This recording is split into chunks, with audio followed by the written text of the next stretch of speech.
Hello everyone. Hey, I'm busy here. Get out of here. Sorry about that. Okay, in this video, I'm going to show you how to do this in Vegas Pro 16. Let's do this. Okay, so here's my Vegas Pro 16. I have two videos already imported in. This is the first video. Hello everyone.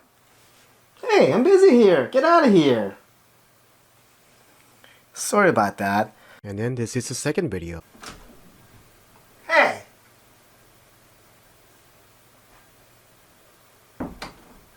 Okay, now go to your first video, click on pan and crop button, and then check the mask box, and then make sure you click on the first mask marker, and go to pen tool, and then draw a rectangular masking box around the door. There you go.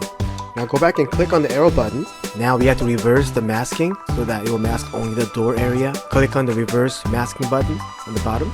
You can still edit the box afterwards. All you have to do is just drag those yellow dots on the corner. Here I'm gonna make the box a little bigger and give it a little room between the door.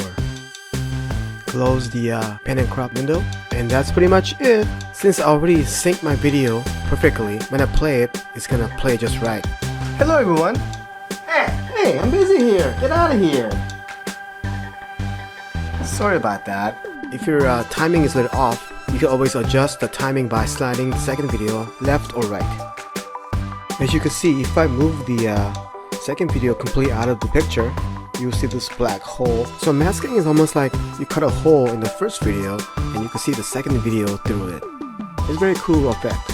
Okay, so important part about making videos like this is you have to station your camera using tripod, and you have to kind of plan ahead and set the angle perfectly so you can mask easily. Okay, so give it a try. If you like this video, please subscribe and click like.